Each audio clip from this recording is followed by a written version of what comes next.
The David Pakman Show at davidpakman.com.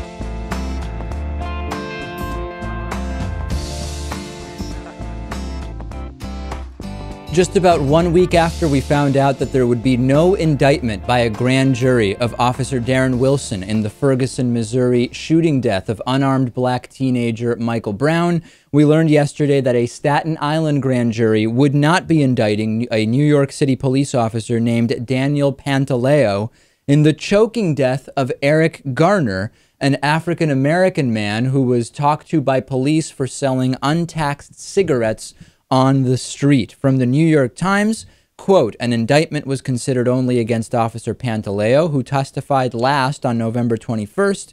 His lawyer, Stuart London, said all other officers involved received immunity.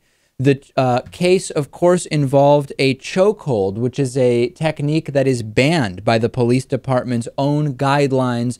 And of course, it continues to bring up very serious questions about the integrity of these grand juries when there are police involved as potential perpetrators. The city's medical examiner ruled months ago that Garner's death was indeed a homicide caused by the chokehold.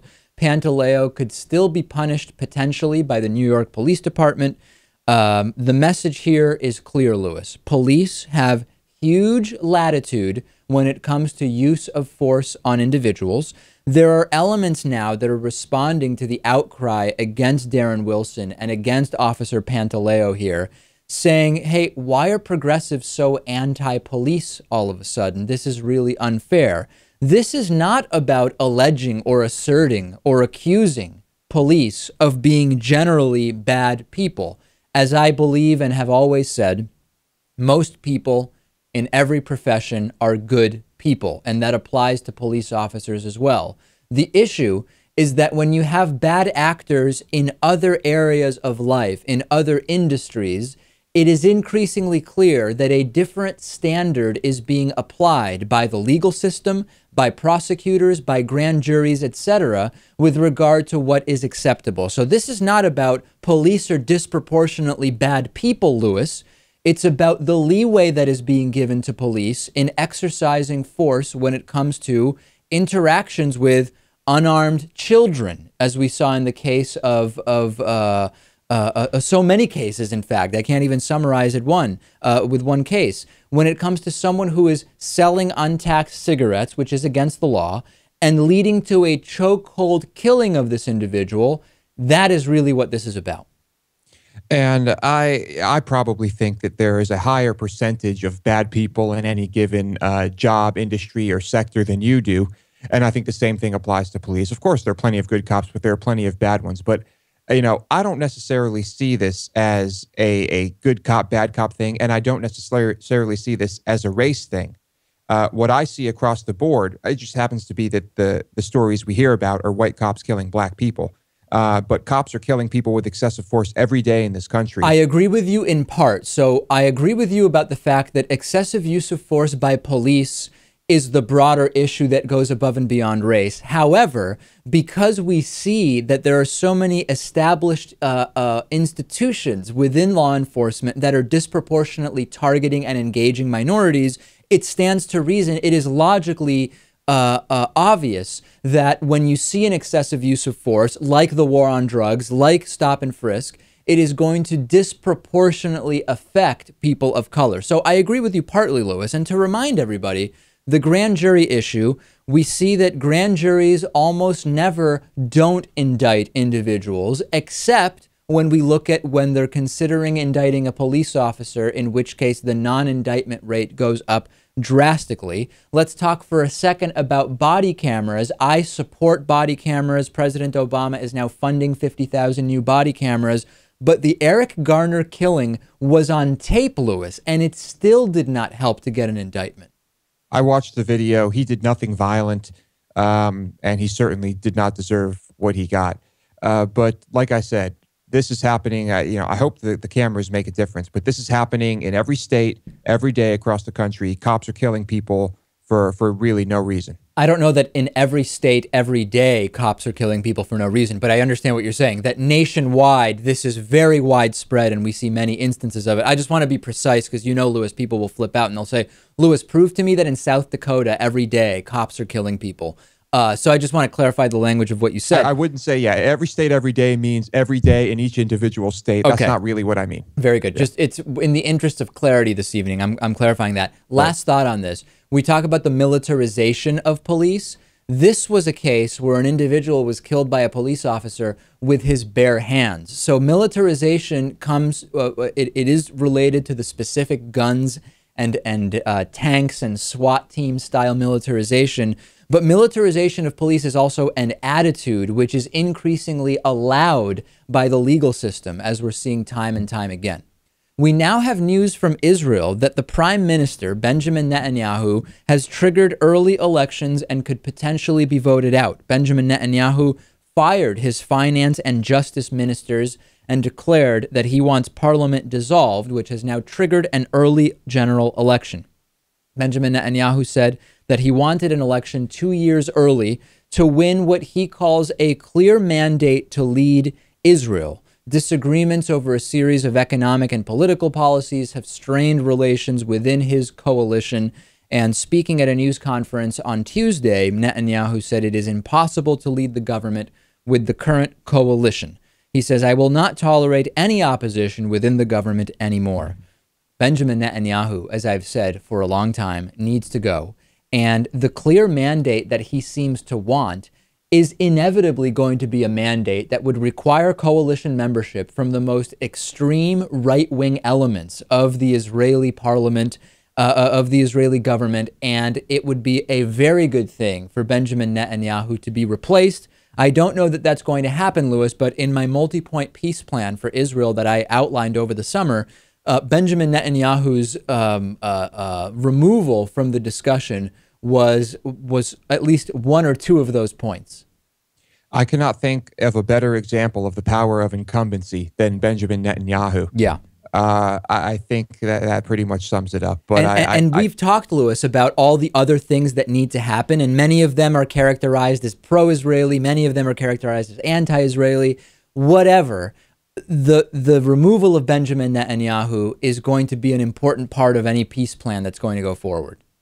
Agreed. I hope it happens this time around, but I'm not optimistic. No, and I won't rehash the entire peace plan. You can look up that video on YouTube or on previous podcasts. It's widely available.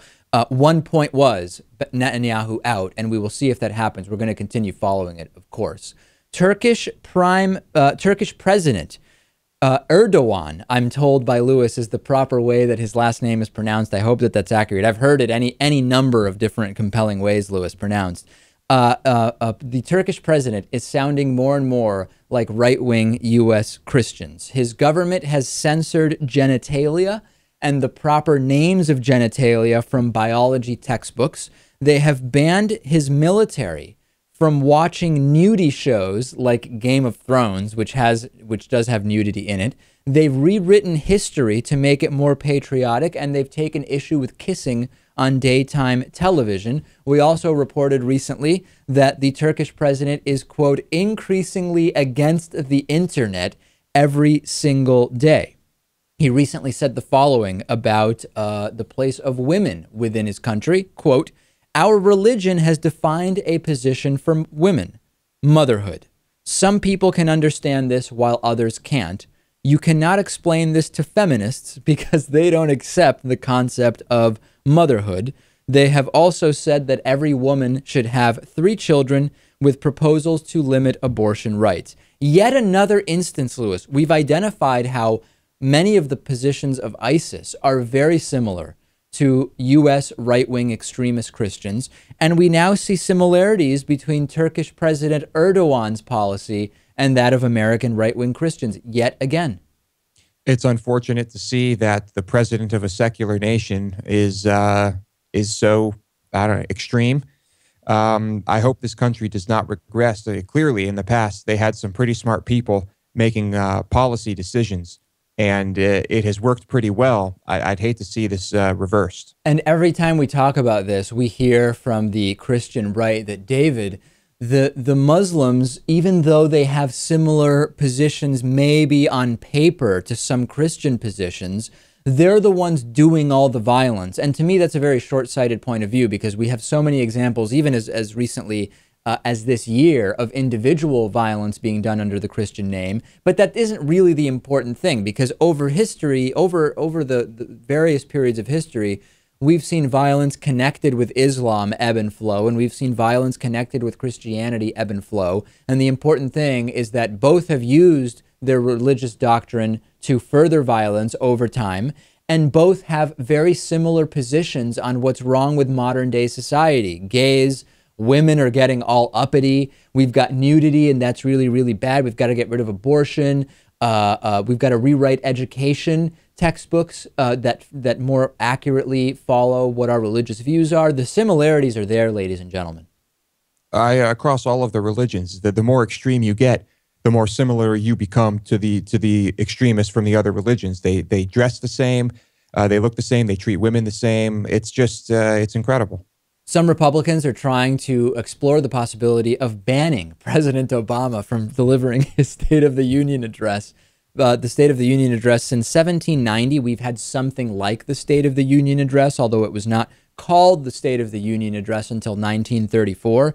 Not surprisingly, every president has been allowed to deliver the State of the Union address. However, we do happen to have the first black president that has been maligned as a foreign communist Muslim terrorist, and that is the first one that Republicans seem to very actively be trying to prevent from speaking in the House of Representatives early in 2015. We see that Rich Lowry from the National Review said, yes, there's a risk of overreacting.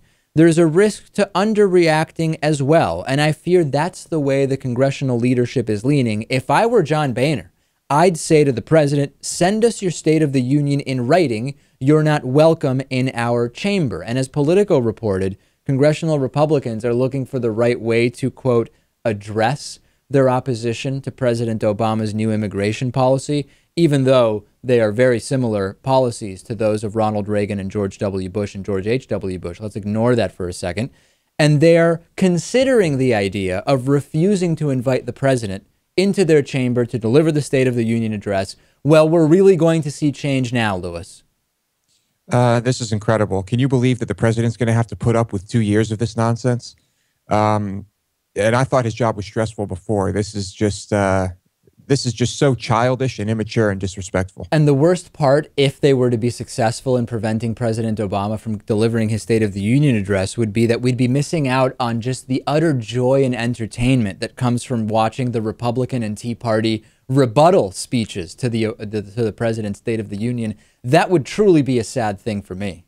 Yeah, something tells me that the rebuttals would still happen, whether or not the president is able to deliver the State of the Union address. People wonder why we get nothing done in Congress. It's truly incredible. Twitter.com/dpacman. Follow me on Twitter. Back after this. The David Pakman Show at davidpakman.com.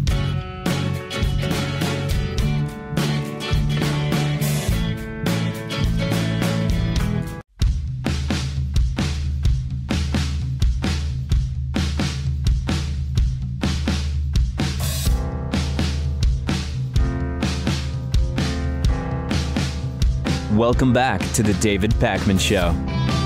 The David Pakman Show membership program is made possible in part by liberalbias.com, because in a free society, everyone could vote on which theories to believe. When elite scientists rely on so-called facts, it just shows that they have a liberal bias. Find out more at liberalbias.com. Today's new member of the day is Michael Vidro. Michael Vidro, thank you for being a David Pakman Show member. And you can join Michael as a David Pakman Show member, getting all of the great member benefits, including the extra members-only bonus show and a free Patriot Mail calendar at davidpakman.com/calendar15. Today's recommendation is a documentary. It is called Burt's Buzz, and it is a documentary about Burt Shavitz, the face and co-founder of Burt's Bees. Burt's Bees is not really a company that I was too familiar with before watching this documentary. I was, of course, aware of it. I know about some of their products.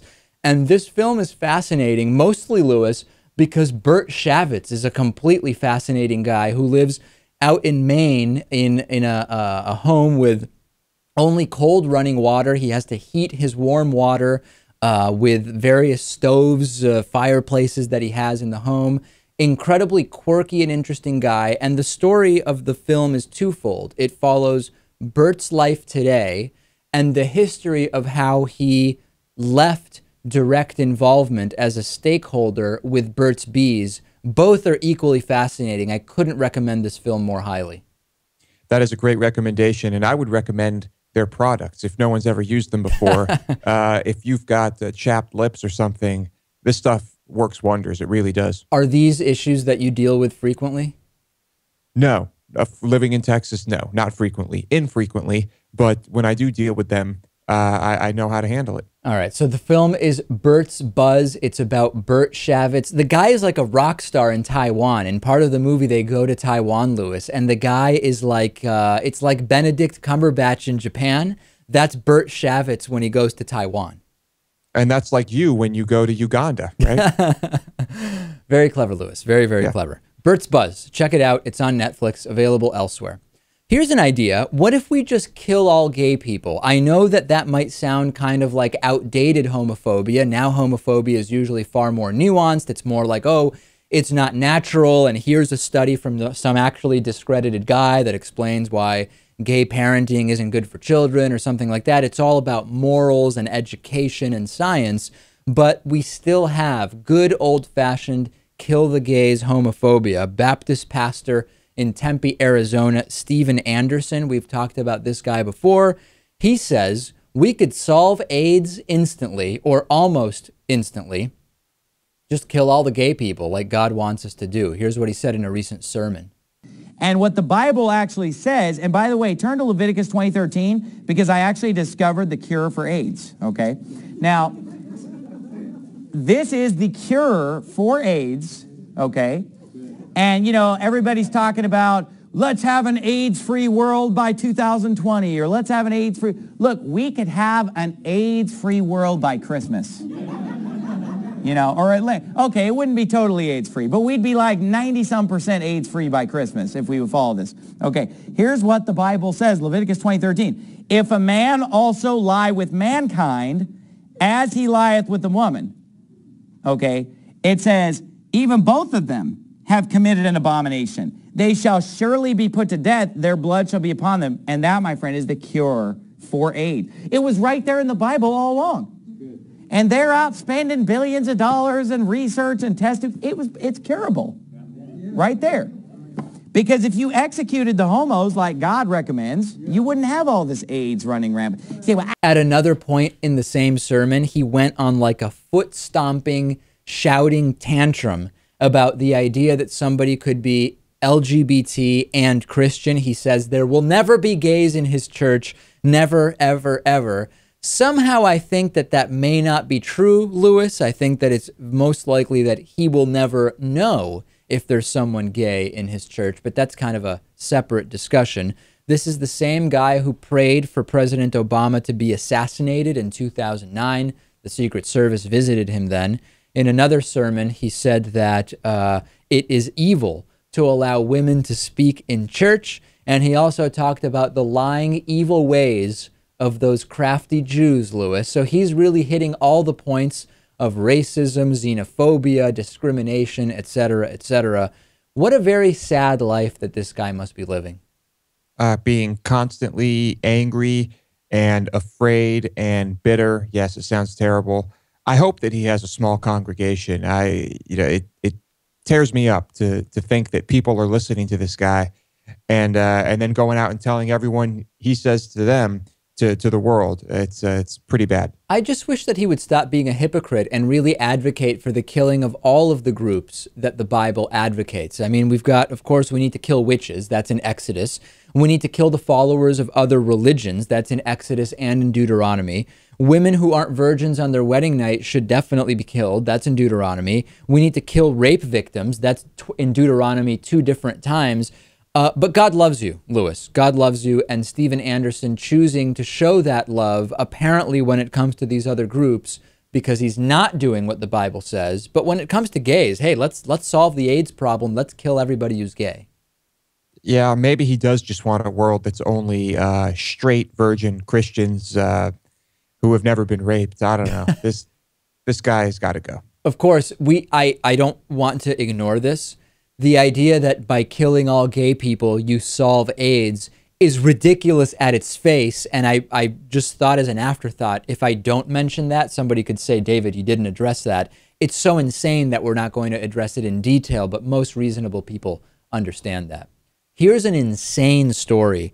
We've heard about faith healing and people who have died as a result of their parents choosing to faith heal. We now have evidence of an attempt at faith resurrection of someone who's been dead for 6 months. Peter Wald's family, after he died, believed that he would rise from the dead. They prayed for it every single day as his corpse lay there for 6 months in an upstairs bedroom of their home. When neighbors asked about her husband, curious about the 52-year-old man's disappearance, his widow, Kayling Wald, said, "It is in God's hands now." Police have ultimately figured out what went on here. Everybody in the home who was asked about it said, yeah, no, we were praying and we were hoping for the resurrection. And police have said it really doesn't seem like anyone had any ill intent whatsoever. This is a man who we think probably died from some kind of natural causes or a heart attack. We don't have any reason to suspect foul play. And we have no reason to think that these individuals were being malicious by allowing him to rot for 6 months while they prayed and waited for the bringing back to life because of what a Christian God would do in response to their prayers. So it is unlikely any charges will be filed here, Lewis. What utter insanity we have people participating in. This day and age, people thinking that this can really happen.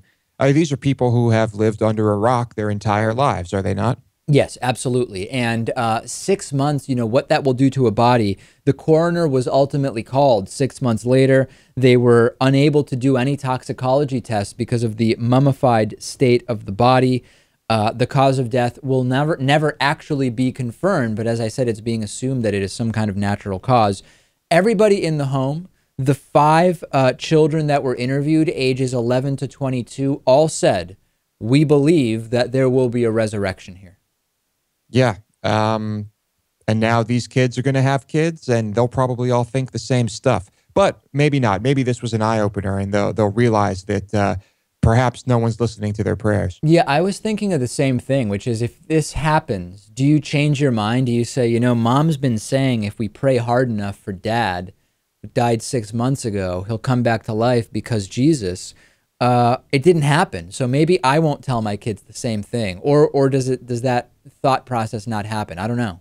Maybe the 22-year-old will get the picture, but the one that's 11, I don't know. Maybe not. Yeah, 11 is still a pretty malleable age. Lewis, if you accidentally had a kid and they came home and they said, "Hey, my friend is he is this thing called Christian," and they explained to me that when someone dies, you can pray and Jesus will resurrect them. How would you deal with that with your kid? I would make sure that they understand that it's nonsense. I think I would be very blunt, and the friend might not like what my kid has to say during their next conversation. Would you encourage the parents certainly won't. Would you encourage your kid to not only not believe this themselves, but when they're told something like this, try to explain to their friend why it makes no sense? I think I would, yes, because even though some people may not like that, I think it's clearly the correct thing to do because this stuff doesn't exist. I mean, you're trying to help these other people. Give us a like on Facebook, facebook.com/David Pakman Show. The David Pakman Show at davidpakman.com.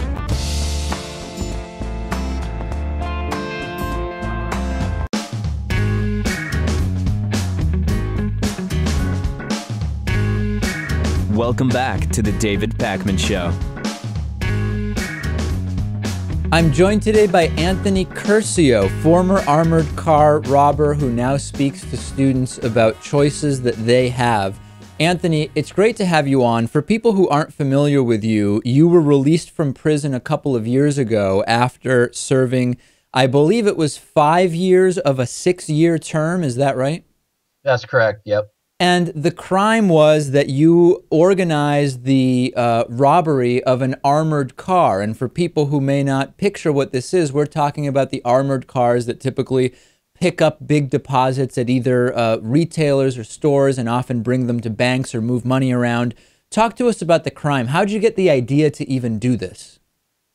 Yeah, I mean, I was an idiot, first of all, and I had been addicted to painkillers and at that time cocaine, and my life was just spinning out of control. I had been flipping properties, homes, remodeling them, fixing them up, selling them for about 4 or 5 years at that point in 2008. And when the economy collapsed, I was desperate and just stupid. And, I'd already been involved in criminal activities for quite some time, and just decided, hey, I'm losing my house. I need to do something. And with having no moral integrity, I mean, it's pretty easy to continue with planning something like that. But yeah, I mean, desperation is what created me to, go to that level of planning that out. And for a lot of people, they would say, an armored car is not necessarily low-hanging fruit when it comes to getting cash. This is a dangerous situation. The drivers and the cash carriers typically have firearms. Why did you decide that was the way you were going to try to obtain cash? At that point in 2008, I had been involved in all types of criminal stuff for about a decade, and just like anything progresses, you get better at what you do, I guess I would say. At that point, I was involved with some pretty rough characters. I was a rough character myself. So doing something like that really wasn't too out of the ordinary for me and how I thought at the time. But what happened was, like I said, I was losing everything. My wife and I just had our second daughter, and I started watching this armored car make its deliveries to a Bank of America in Monroe, Washington, and just started taking notes, looking at the blind spots. The one good thing about armored cars, they're armored, but the bad thing about it is, low visibility. So I kind of took advantage of some of that stuff, and I just studied and studied. And, I'm kind of OCD as it is, and really detail oriented. And you put me on, different types of drugs. I mean, that just amplifies it all. But yeah, I started planning it out, figured I could do this. In order to get close to the actual armored car driver, he would make his deliveries every Tuesday. I would dress up as a landscaper, blue hat, blue shirt, safety goggles, and I'd wear a wig and stuff like that, and just pretend I was picking up trash and whatever it was, pulling weeds. And the more he got comfortable with me, the closer I could get to him. And it was like I was so obvious that he just didn't even see me anymore. And, these guys are pretty timid as it is. I mean, I remember seeing an old couple walk up to him, and, it's like he reaches for his gun kind of. And at that point, after several weeks of him seeing me on the grounds working the parking lot around the bank, he just didn't even know I was there. So when 3 days, I think, before the robbery had happened, I placed an ad on Craigslist, looking for, placed an ad for people that were looking for work. Yeah, I think it said $28 an hour or something like that, and advised them, once I got people responding back to me, it was a city cleanup project that I posted, and they responded back to me saying, yeah, I'd like a job. So I told them all to meet at the bank for the first day of work, and it was the same day that I was going to rob the Brinks truck. And so I ended up getting like 16 or 17 of these guys that ended up showing up, and they were just waiting around. But prior to them coming out there, I had advised them to wear, make sure they had a blue shirt, blue hat, and a yellow safety vest. So was the idea of this, Anthony, that if you have enough people that are dressed similarly, presumably you might be able to get away in the confusion, and police might focus on people wearing that clothing, and there'd be a bunch of these guys around? Yeah, that's correct. I mean, it was just basically I was trying to set up a decoy system for me to, get out of there, and having the police, which were going to show up within 2 minutes, just having a bunch of confusion for them. And, I didn't even think about it at the time. I was selfish. All I thought about was myself. But, you know, I put these guys in danger. When the police showed up, I mean, it so easily could have been, you know, them getting shot at or something. But at that time, you know, I wasn't thinking about that. And so the robbery happens, and the way I escaped was there's this main highway that cuts through the middle of town, and on one side of it's the Bank of America, and on the other side, you know, is other businesses and stuff. But before we skip ahead to that, just so we don't skip over anything, how did you get the money from the guy? I mean, he's carrying a gun. How did you distract him long enough that you could take these bags with $400,000? Yeah, sorry, I'm bouncing around everywhere. When he was wheeling in the money, at this point now, the day of the robbery, all of these guys show up. I'm already there working, right, or pretending to work, and I have an insecticide sprayer, and I'm just acting like I'm spraying the plants and stuff around the bank. Well, that gave me, I guess, the opportunity to wear a ventilator mask and also safety goggles. So if I was, you know, I was going to be on the ATM camera, and then also a camera that shoots from the entrance of the bank, with a wig and all that part of my face being covered. The only thing you're going to see is like right there. So that was my plan with doing that. When the actual guy loaded up his hand truck full of the money, shut the doors, and was pushing the money in the bank, I went up behind him and pepper sprayed him.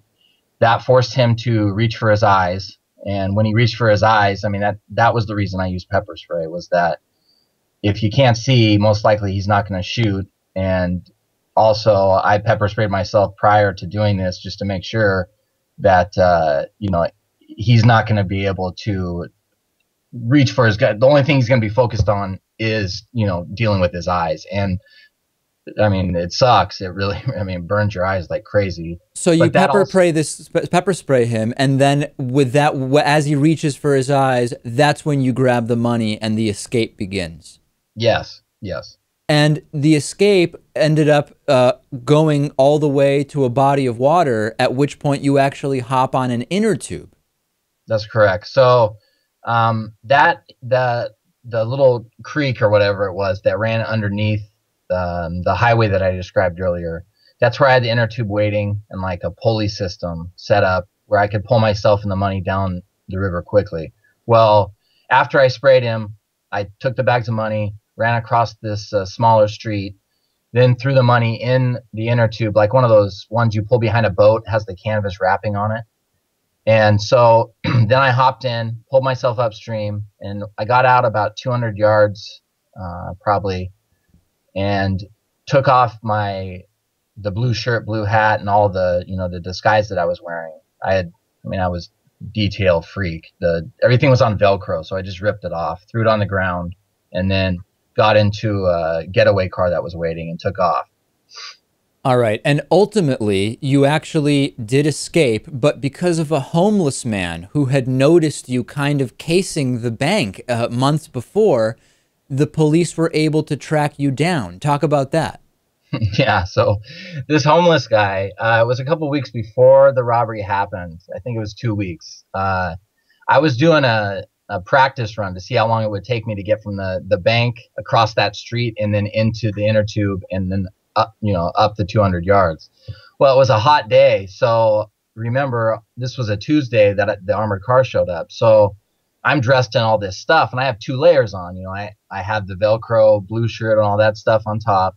And then I also have the wig and my whole disguise. So I'm like, well, hey, if I'm going to go do this, I can't be running across the street and have a wig fall off or something crazy. So what I did is I took all that stuff off.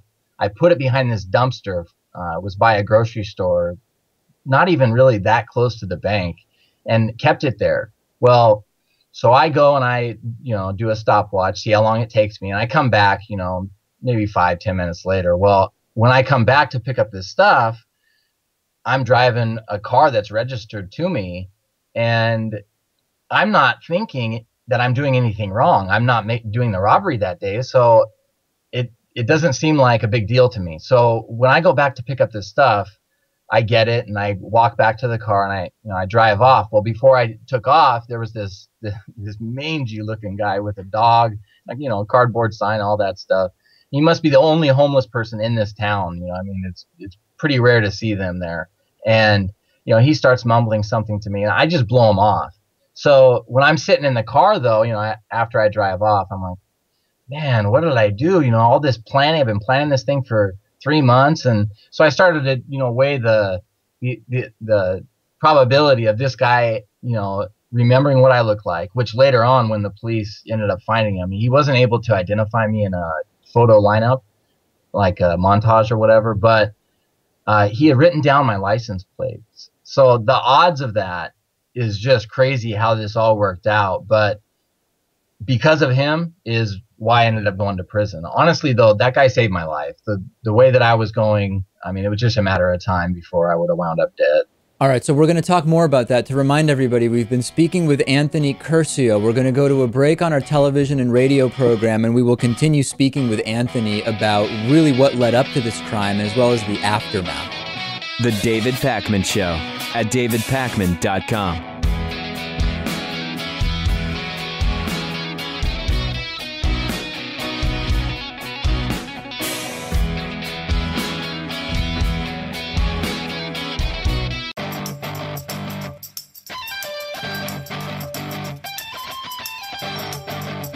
The David Pakman Show at davidpakman.com.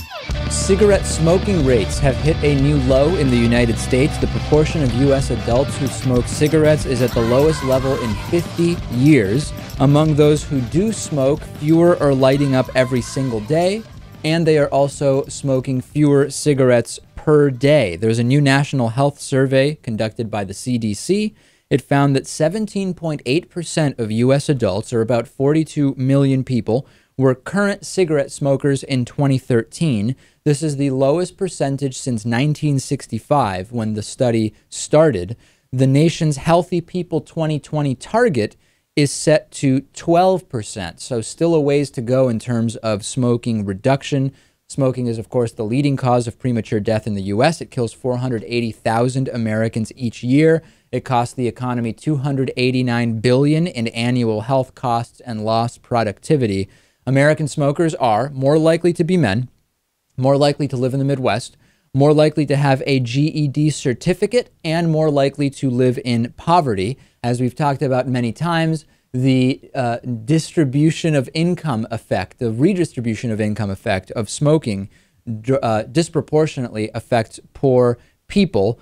Researchers also found a gender gap for straight smokers that does not exist among gay, lesbian, and bisexual smokers, meaning among heterosexual people, more men smoke. Among gay men, lesbian women, and bisexual smokers, there is no gender gap with regard to men versus women. It's really expensive to smoke here in New York City, Louis, $12 to $14 per pack. And I've mentioned that my mom still smokes, not very much, but she still does. And I'm constantly battling her. I mean, it's been a 20-year battle, and I've made the financial argument. And I've said, think about it. If you have half a pack a day, or on average 15 packs a month for picking some numbers, this is $23,000 over 10 years at New York prices. With compound interest, it's more like $34,000. What would you do if you had $34,000 extra dollars today? And unfortunately, with most people, when they're addicted, the financial arguments do not work. Addiction is the bottom line here. You have millions and millions of Americans fighting to keep cigarette prices low, fighting to be able to smoke in restaurants and bars and wherever they please, solely because they are addicted to cigarettes. If there were no addiction, they would get no pleasure whatsoever out of these. It's really sad. We've been following the allegations of corruption among the 2018 and 2022 World Cup decisions in Russia and Qatar, respectively. And we now have more specific allegations about the corruption that took place with regard to the 2018 World Cup in Russia. This is insane. The House of Commons Culture, Media, and Sport Select Committee has published previously unseen material submitted to it by the Sunday Times newspaper in the UK. And it draws on claims by senior sources that officials connected to England's bid for the 2018 World Cup ran an intelligence gathering operation against rival nations. And what they found out was that Vladimir Putin supposedly, allegedly, played a very active role in his country's winning the bid, even enlisting FIFA's president, Sepp Blatter, to help lobby for votes. Another claim, listen to this insanity, Lewis, and of course this is just a claim, it has not been proven. Another claim suggests that the Russia bid lobbied for the support of Michel Platini, the UEFA president and voter, by giving him a painting believed to have been a Picasso.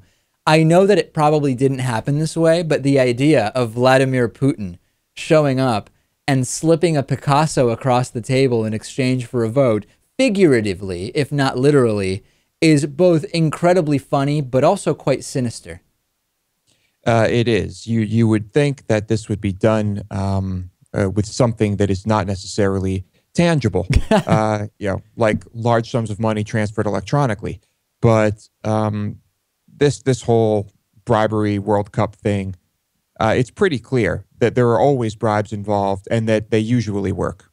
Are you, so I'm conflicted on this. On the one hand, I've been very clear that the World Cup should be out of Qatar, slave state, subjugation of women, clear bribes, etc. Even if you remove the bribes, you still have good reason not to do it in Qatar. Also, the heat would just make it completely insane.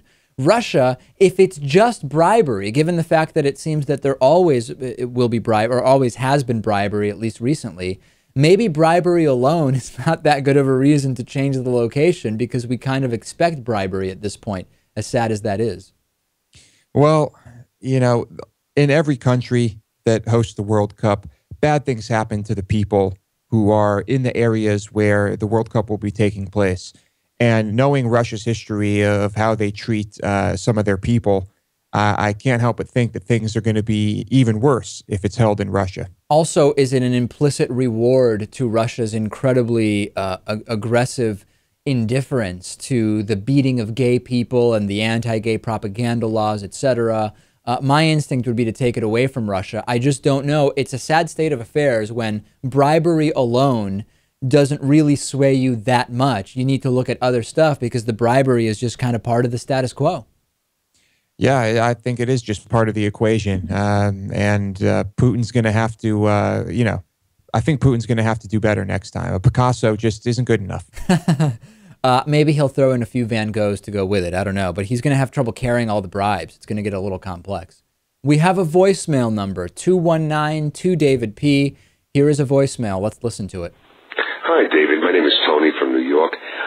I love your show. I always enjoy it. And I just wanted to comment real quickly on the Tamir Rice shooting. I feel that it's really an injustice that a 12-year-old boy gets killed by police officers, lies about their testimony. There's video to show that everything the police officers said is in fact untrue, and yet we don't have a public outcry anywhere near like we had with Michael Brown, like we had with the young boy down in Florida.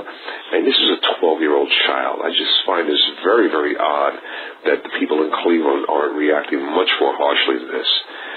Anyway, thanks a lot. I think your show is fantastic. You and Lou, keep up the great work. Bye. Yeah, you know, I've thought about this as well, which is we have a clear discrepancy between the police story and the video of the Tamir Rice shooting. We're talking about a 12-year-old here, not a 17-year-old, not an 18-year-old, etc.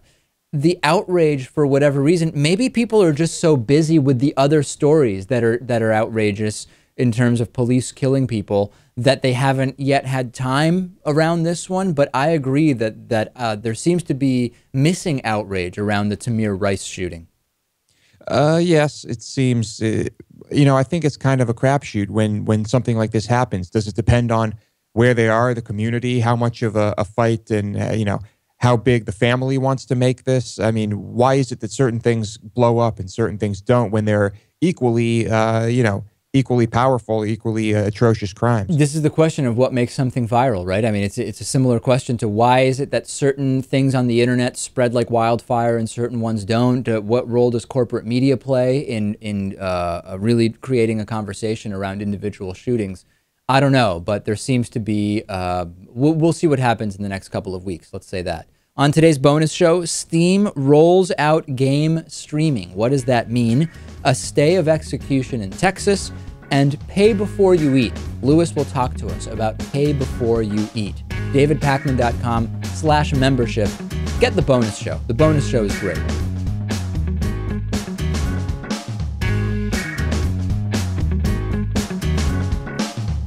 The David Pakman Show at davidpakman.com.